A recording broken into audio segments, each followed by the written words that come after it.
विश्व में कोई टेंशन युक्त होना ही नहीं चाहिए, क्योंकि सब मौज में लगे हैं। जीवों की हत्या करके उनका मांस खाना, मदिरा पीना, व्यभिचार करना, नए नए व्यभिचार करना, तो सबको मस्त होना चाहिए। अगर हमको ये दिखाई दे कि तुम्हारी बात सत्य है तो हम सुने, सब टेंशन में है। कोई भी प्रभु को साक्षी करके बोले कि भजन के बिना किसी का हृदय शांत हो गया है, तो मुझे एक भी व्यक्ति विश्व में नहीं, ये महापुरुषों ने देखा है अपनी दिव्य दृष्टि से। स्वयं भगवान कह रहे हैं, भोगों को भोगने वाला अशांत होता है, वह अशांतस्य कुतः सुखम। जो अशांत है, जो आशाओं की भोगों की फांसी में बंधा हुआ, वो कहां सुखी हो सकता है। दुष्संग से किसी का भी नाश हो सकता है, कोई भी हो, कोई भी हो। ये कभी न सोचे कि दुष्संग से हमारा पतन क्या हो सकता है, किसी का भी, कभी भी। सोचो, जो भगवान के दर्शन कर रही है और भगवान जिनके झुककर चरण छूते हैं, और जो भगवान को ऐसे हृदय से लगा लेती है और माथा चूमती है, माता कैकेयी, उनको यद्यपि वो तो लीला परिकर है, दुष्संग का वहां आरोप नहीं कर सकते, क्योंकि प्रभु की लीला का संपादन करने के लिए वो पूरा परिकर है। चाहे वो मंथरा जी हो, चाहे कैकेयी, ये सब बंदनी है। सोचो, एक बार प्रभु को जिन्होंने देख लिया, उसको हम दुष्संग कैसे कह सकते हैं। और उन्हीं प्रभु को मंथरा जी भी तो देख रही है, पर वो लीला पात्र हैं। पर वहां दर्शन कराया जाता है कि दुष्संग कितना प्रबल है। सुना आपने महाराज दशरथ क्या कर रहे हैं? कल सुबह कौशल्या पुत्र राम को राज्याभिषेक, चक्रवर्ती सम्राट का युवराज पद कैकेयी जी ने कहा। ये सुनकर के तो ऐसा लगता है कि आज तो जो मांगे मैं दे दूं तेरे को, मेरा राम राजा बनेगा, इससे बढ़कर और क्या बात हो सकती। अभी समझी नहीं आप? अगर भरत राजा बनते और ये बात तुम कहती तो समझ में आती मेरी। मंथरा ने, जब राम राजा बनेंगे तो दासी से ज्यादा तुम्हारी योग्यता नहीं रहेगी, क्योंकि कौशल्या उनकी मां है, वो महारानी के पद पर विराजमान हूं। वो आपको पता है महाराज राम को कितना प्यार करते हैं, उन्हीं के संबंध से कौशल्या जी वैसे ही प्रधान हैं। मुझे तो लगता है कि भरत को जेल में रखा जाएगा और आपको दासी बना के रखा जाएगा। उनका घर फोरी, अगर जबान से एक भी शब्द निकला तो तेरी जबान काट देंगी। मोरे राम भरत दो आंखी, जैसे दाई और बाई आंख को भेद करके नहीं वर्णन किया जा सकता, ऐसे तुझे पता है राम और भरत मेरी दोनों आंखें। घर फोड़ी, तेरी जबान काट लेंगे अगर बोली। चुप हो गए। फिर बोले, को नृप होए हमें कहानी, चेरी छोड़ी न होई बरानी। कोई भी राजा हो, मुझे क्या, वो तो मैं तुम्हारे हित की बात कहती हूं, मुझे तो दासी ही रहना है। पर ये तुम नहीं जान पा रहे हो, तुम बहुत भोली हो। उधर में जाके सब पता लगा के आए हूं, क्या षड्यंत्र रचा जा रहा है। ठीक है, तुम जबान काट लोगे, लेकिन मैं बोलने से नहीं रुकूंगी। जो हो रहा है मैं तुम्हें बताऊंगी। देखा, इतना प्यार, तो क्या बस बात मेरी मान लो। अगर टल गई ये बात तो फिर जीवन भर पछताओगे। सुबह राज्याभिषेक का समय है, कोप भवन में जाओ।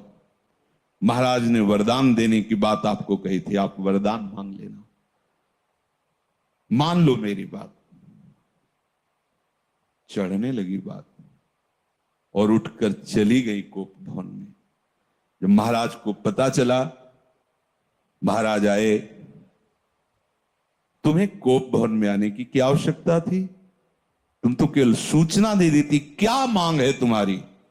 ऐसे बलवान थे महाराज दशरथ कि देवराज इंद्र सहायता के लिए बुलाते थे जब असुरों से संग्राम होता, और भगवान के पिता बनने का सौभाग्य मिला। सब बल ऐश्वर्य संपन्न महात्मा थे महाराज दशरथ जी। और उनका केवल आप मीठी मीठी बातें करते रहते, अपने वचनों पर तो दृढ़ नहीं रहते। कैसी बात करो, रघुवंशी और अपने वचन पर दृढ़ ना होना। रघुवंशियों की आन बान शान है कि प्राण त्याग देते पर वचन नहीं त्यागते। क्या है उनका? आपने कहा था 2 वरदान, तो हंस दिए। उनका 2 क्या, 2 की जगह 4 मांग लो, क्या चाहिए तुम्हें? उनका सुना है सुबह राम का राज्याभिषेक होगा। हां, महामंगल, भगवान शिव की कृपा से ये अद्भुत सुख प्राप्त होने जा रहा है, अयोध्यावासियों को राम राजा बनेंगे। उनका हां, तो यही तो बात मैं कह रही हूं। राम का 14 वर्ष का वनवास और भरत का राज सिंहासन पर, और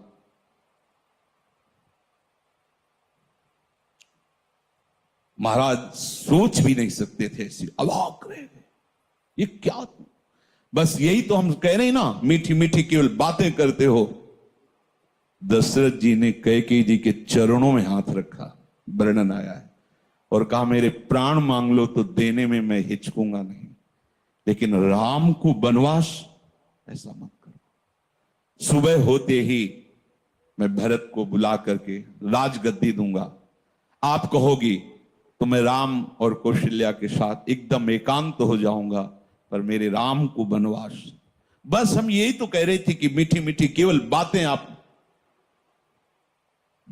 एक तरह से मूर्छित हो गए महाराज। क्या हुआ देखो, कितना आनंद मंगल होने वाला था, कैसा कुशंग ने स्वयं कैकेयी जी को भी वैधव्य सहना पड़ा। और जो नेत्रों का परम लाभ है, 14 वर्ष तक उस लाभ से वंचित रहे प्रभु से।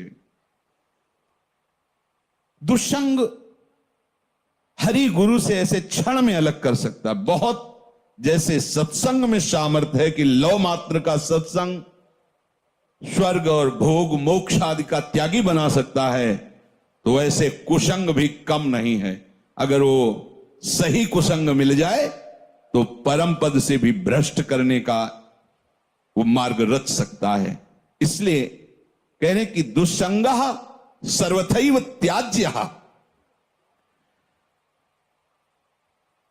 किसे हम समझे कि दुस्संग होने जा रहा है? तो शास्त्र कहता है यद्य शब्भिः पथि पुनः शिष्णोदर कृतोद्यमैः आस्थितो रमते जंतुस् तमो विशति पूर्ववत् सत्यम शौचम दया मौनम बुद्धि स्त्रीर्हीर्यशः क्षमा समो दमो भगश्चेति यत्संगाद्याति संक्षयम ते स्वशान्तेषु मूढ़ेषु खंडितात्म स्वसाधुषु संगम न कुर्यात् छोच्चेषु योषित क्रीड़ा मृगेषु च।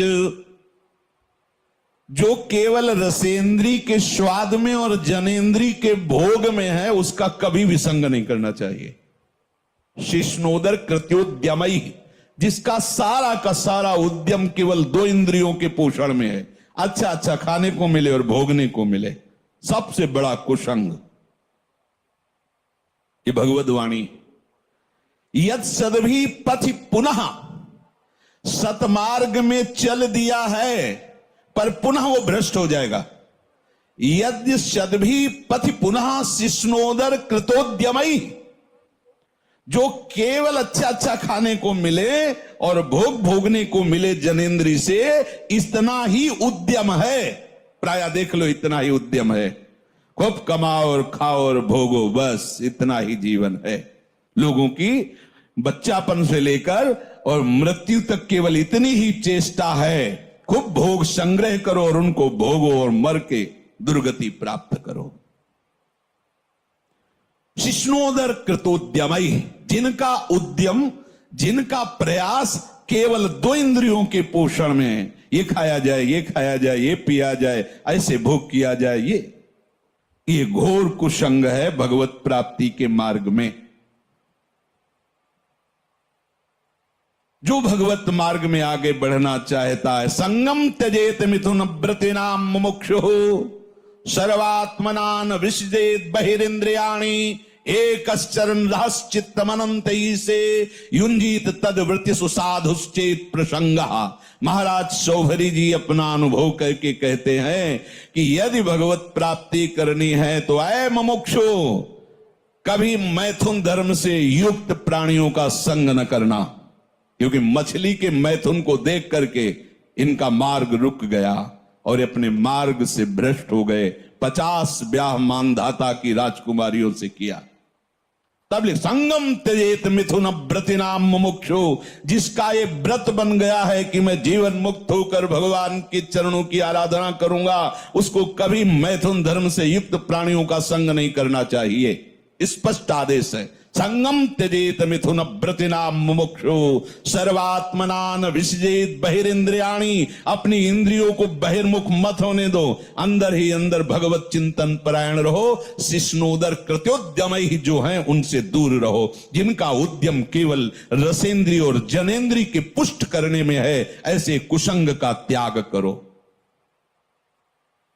जो नीच पुरुषों का संग कर लेता है, बड़ा रंग चढ़ता है, अजामिल सात्विक भाव वाला है, उत्तम कुल से है और अपने धर्म का आचरण करने वाला है, और आज भी वो यज्ञ के लिए ही समिधा लेने जा रहा है, लेकिन वहां वन में एक वैश्या के साथ एक धनी शूद्र बड़ी ही मलिनता पूर्वक आचरण करता दिखाई दिया। बस उस हाव भाव और उस चेष्टा को देख करके ये धर्म का त्याग करके और उसी वैश्या में ऐसे आसक्त हुए, केवल भगवान नारायण नाम के प्रभाव से बच गए, नहीं तो ऐसी दुर्गति होती। यम के दूत तो आए ही थे लेने, पुत्र के बहाने से नारायण निकल गया, बात बन गई। एक दृश्य ने अजामिल को, धर्म से युक्त निष्ठा वाले को परास्त करके घोर निंदनीय विषयों में फंसा दिया। एक दृश्य ने, मछली की मैथुन क्रीड़ा ने महाराज शौभरी को फंसा दिया। ऐसा न समझे कि आप के ऊपर कुसंग का प्रभाव नहीं पड़ेगा। हम देखते हैं एक चेष्टा ने वेश, मंत्र, मर्यादा सबका त्याग करवा दिया। कुसंग बहुत जोरदार है। अगर सत्संग जोरदार है तो कुसंग भी जोरदार है। अगर देवताओं में दैवी शक्ति है तो आसुरों में राक्षसी शक्ति है। खदेड़ देते, कभी कभी स्वर्ग से खदेड़ देते देवताओं को, भगवान आकर रक्षा करते हैं। ऐसे ही खदेड़ देता है दुस्संग कभी कभी सत्संगियों को, दौड़ा देता, भगा देता है। बहुत बड़ा बल है। ये दुष्ट जन ऐसी प्रेरणा देते हैं। इनके संग से